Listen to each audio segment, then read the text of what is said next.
Welcome back to the Catapult Effect podcast. I am your host, Katie Wrigley.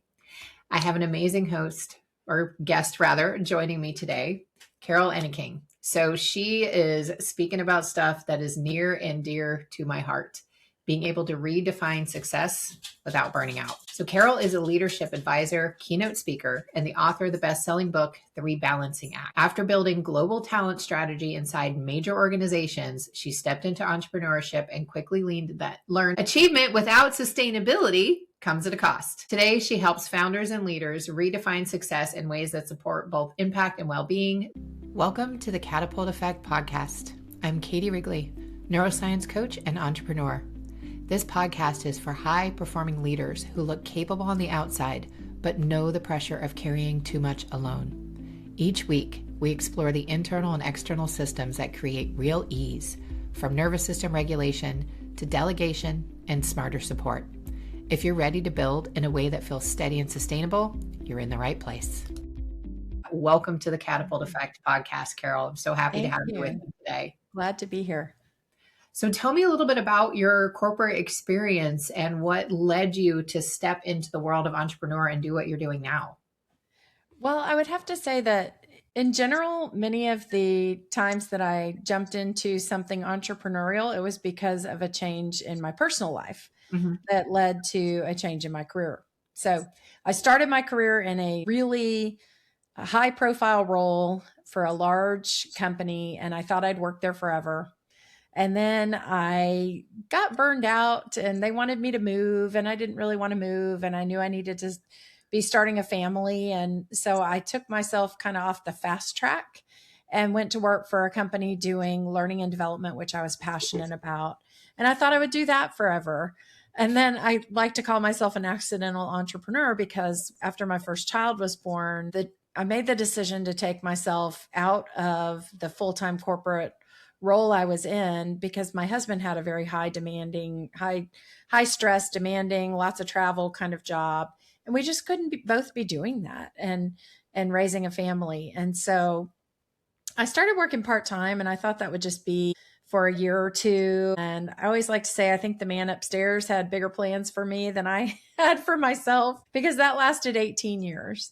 And so I had a company. I did a lot of leadership development and people strategy for different companies.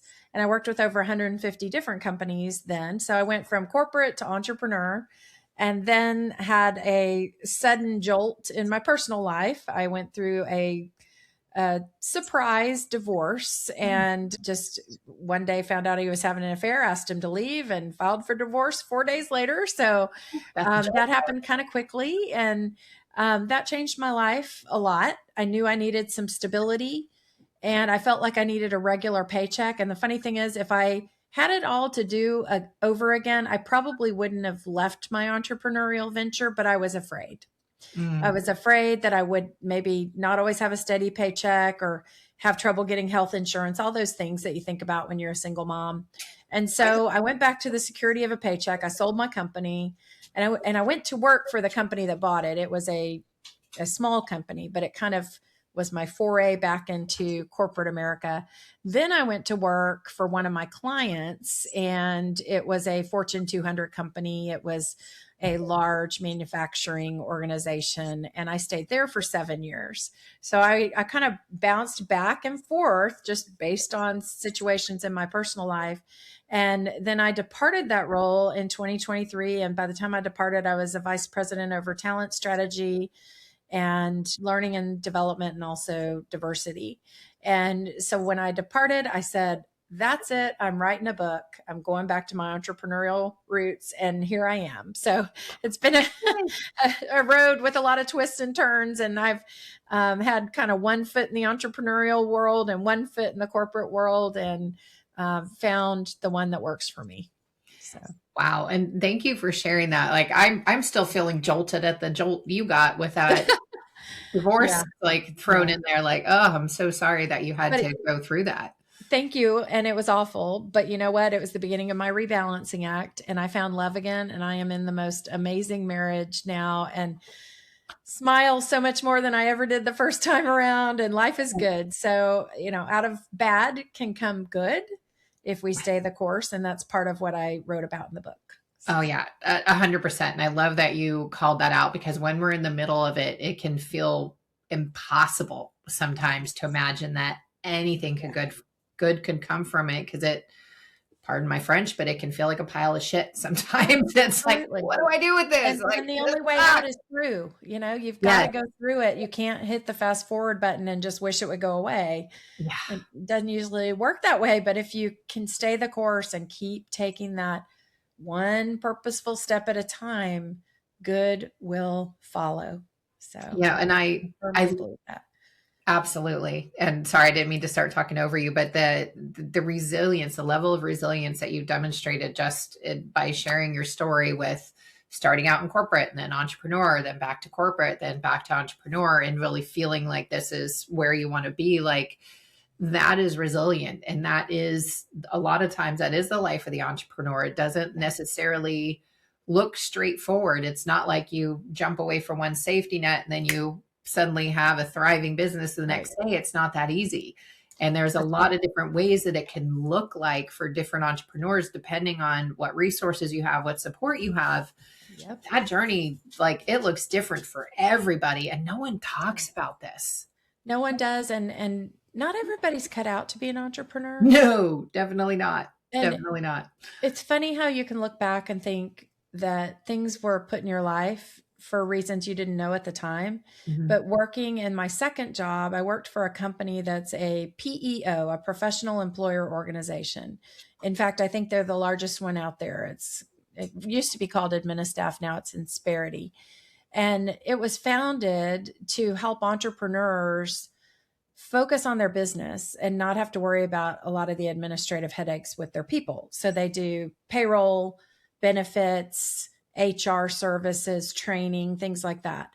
And I read that book, The E-Myth, seemingly because I was working for Administaff and I wanted to understand their sales process and who they were selling to, as small to medium-sized businesses. Mm-hmm. But it ended up being such a great blueprint for me. Now, not to say I didn't learn lessons along the way. A lot of the lessons you learn when you're starting a business are learned the hard way when things don't work. And so I started one company, and then along the way, I started a second company related to that, sold them both, as I mentioned. And now this time around, it's like, okay, now I'm going to do it the right way. Now I'm going to do it the way that gets me to success the fastest.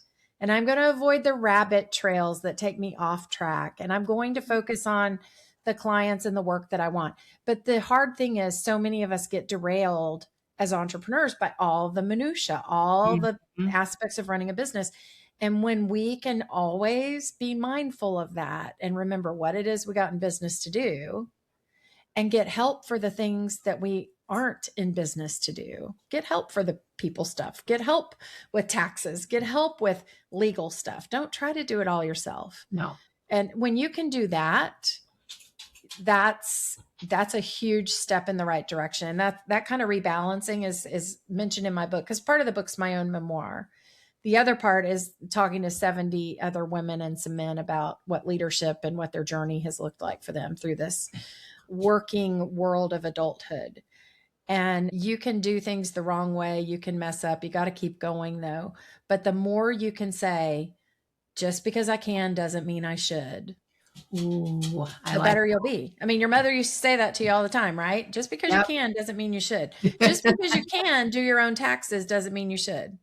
Just because you can invoice and do bookings and all that doesn't mean you should. Because if you think about what generates income for your business, where is the best use of your time and your energy? It's probably not on creating an invoice. That's something somebody else can support you with. No, not unless you're teaching people how to do accounting and bookkeeping. Exactly. Yeah. In that case, it's very on point. Yeah. And that's on point. Not for me. Not for me. And I'm grateful for the people who help me. But it's a risk, because you spend money and you're like, okay, well, I could do it myself. I should do it myself. And people, when they're trying to scale, they don't always think about the fact that, okay, now I've reached the limits of what I can productively spend time on. Mm-hmm. And there aren't enough hours in the day and there's more to do than I can do. What do I need to focus on and what do I need to get help for? And we wait until we're at like a breaking point before we do that. So this time I was bound and determined not to do that.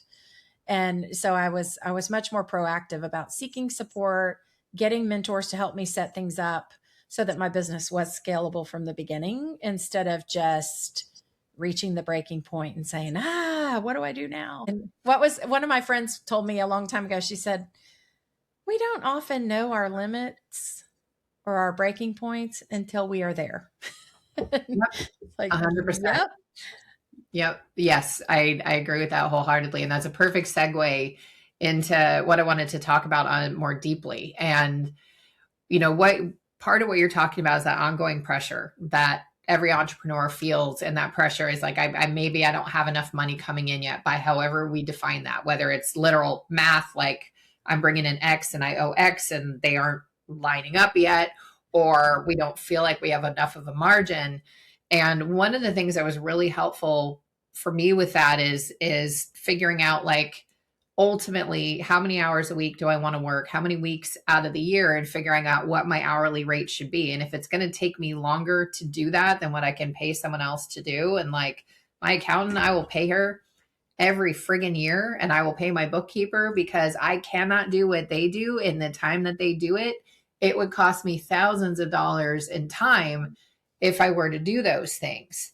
But that pressure there, that is the thing that really pushes people and almost starts to give us tunnel vision. So why do you think it is that so many entrepreneurs are carrying more pressure than they want to admit? And they want to put up this facade that I'm doing everything and I'm doing great. I'm handling it like a boss. And there's probably a lot of truth to it, but they don't feel like they are. So where do you think that's coming from, Carol? Well, I think it stems from several things. First of all, knowing your worth.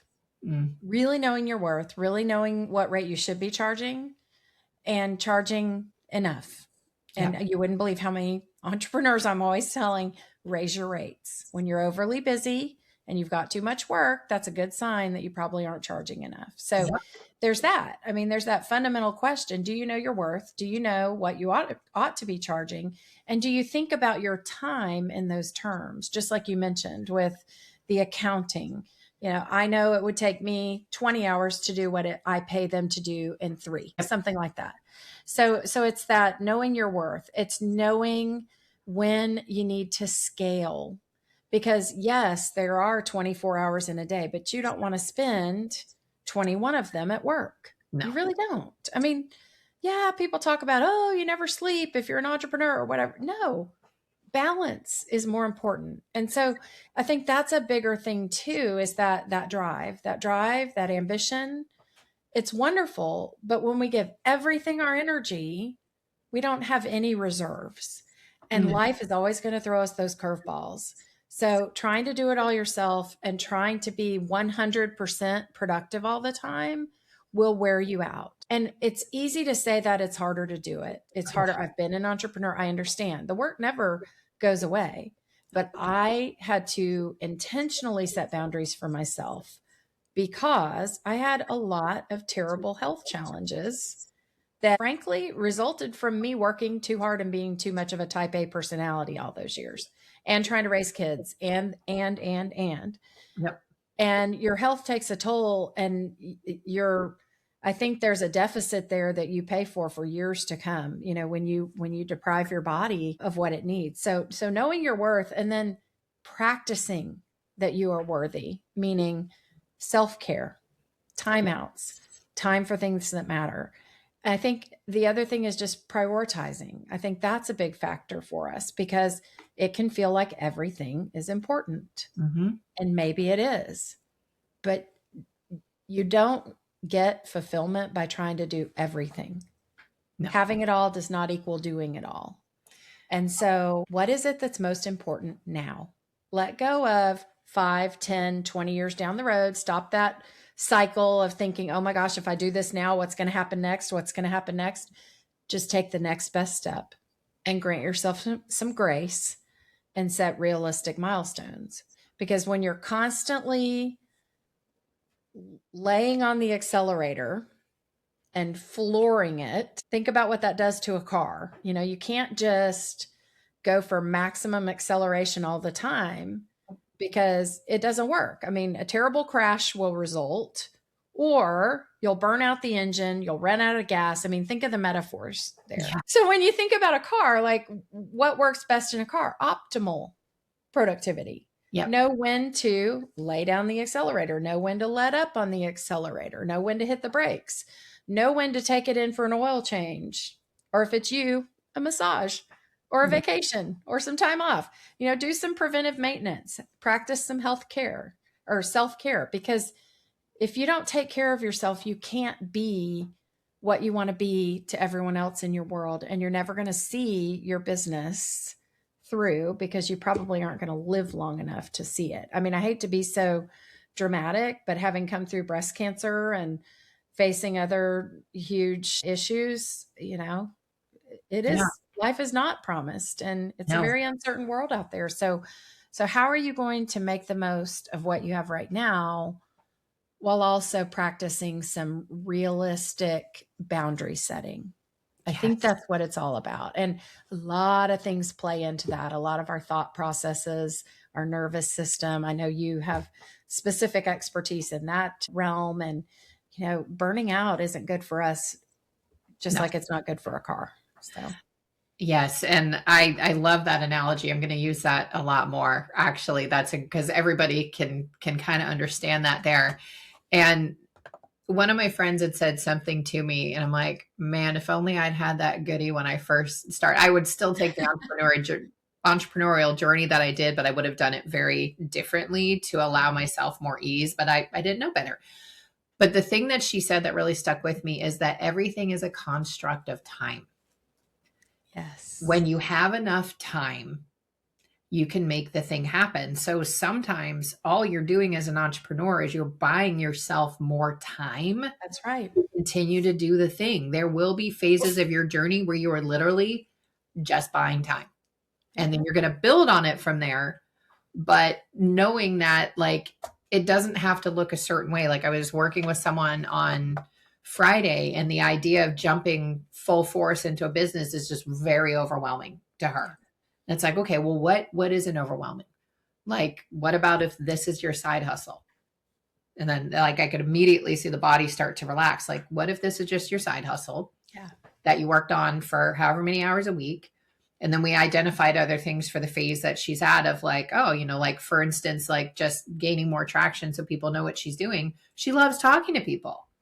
Like, you already love talking to people. Here's ways that you can start to strike up conversations with people on social media. Like, this is how you can find those things in common, instead of like, oh, what do you do? Oh, what do you do? Look at their profile. They're going to be telling you who they are and what they're interested in by their posts, by their pictures. Like, they're letting you get to know them online. If there's something there that's interesting to you, now you've got some common ground you can reach out on and start to have that conversation. But I think a lot of times entrepreneurs have this and I know I did, had this very specific picture of what it needs to look like. And if it doesn't fit into that picture, we're like, nope, it's not working. I'm not successful. It's not working. And then we start freaking out. We double down. We push harder. We exhaust ourselves. Like, I haven't been here ever. And then we regroup when we get to that point, like, okay, something needs to change. Something needs to be different. And one of the things that I understand from knowing you just a little bit, Carol, is that you talk about redefining success. And that's one of the ways that we can kind of take that burden, that pressure off of ourselves. So what are some ways that people can start to redefine success for themselves, to let go of that pressure that really all of us arbitrarily just put on ourselves? Yeah, I think it starts with taking time out. So I have 3 things I like to say people should do when they feel like the pace is just a little too frantic and they need to slow it down, is think, give up, and let go. Okay, so let's start with think. So thinking involves taking yourself off the treadmill long enough to just think. Look at where you're spending your time. Look at the return you're getting for that investment of your time. Look at what you're spending less time on than you'd like to, or what you're spending more time on than you'd like to.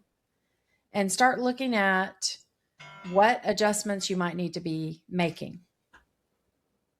Now, giving up it's not giving up in a bad way. I mean, I hate to give up, I hate to fail, but it's giving up trying to do everything. Yes. Give up the things that don't serve you. Give up the things that are low value. And start to learn to say no without guilt, because you can't get it all by doing it all. And when you can say no to some things, it enables you to have a stronger yes on the things that matter. Oh. So giving up involves giving up some of the things that are taking your time. And then letting go is different than giving up. People think it's similar, but it's actually different. And it's letting go of the need to control everything. Letting go of feeling like you've got to do it all yourself. So it's for those things that you don't want to give up, the things you want to keep doing, how can you do them differently? And this all requires thought, but let me give you just some practical examples. So for me, working full time and then coming home and having to get a nice balanced meal on the table was very stressful sometimes. My daughter loved to cook. By the time she was 14, part of her extra allowance, which, everybody wants extra allowance, she would get extra allowance if she would cook 2 or 3 meals a week for our family. And they were way better than they would have been if I had done them. And so getting your kids involved can help. Getting meal prep, deliveries, whatever it is, give up trying to do things that don't matter, and then let go of trying to do it all yourself, and let go of your preconceived notions about how things have to be done or go. There are so many life hacks out there that can help you with the things you are doing to make them easier to do.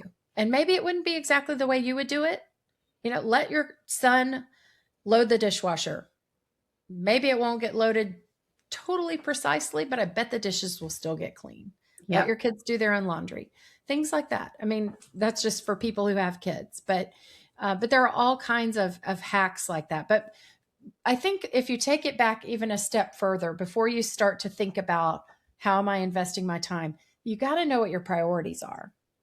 So I do have a free resource on my website that's called a Legacy Blueprint Workbook, and it takes you through 3 basic things. And it's a way to get some of that think time in. Okay. So if you take about 45 minutes and you go through it, it's going to ask you to clarify what your uppermost values are. Mm-hmm. What are the 5 things in this world that are most important to you? Mm-hmm. I did this in my 20s. And even when I wasn't conscious of it, in my subconscious mind, those priorities were helping drive my decisions. Mm-hmm. Because when you know what matters most, you know what to say yes to and what to say no to. Makes sense. So you need to know your uppermost values. It's also good to have lifetime goals. What are the things you want to accomplish? Where do you want your business to be in 5 years, 10 years, 20 years? It's great to have that as part of your blueprint, but you don't have to do it all today to get there. You decide what you're going to work on now, but at least you have documented out there where you'd like to go. So having your lifetime goals, but then the one word that I like to leave people with more than any other word is legacy. Because I want you to think about, how do you want to be known when you leave this phase of life, when you leave this company, when you sell this company, when you leave wherever you are right now to go somewhere else. And it could be that you're leaving this world and it's your eulogy at your funeral.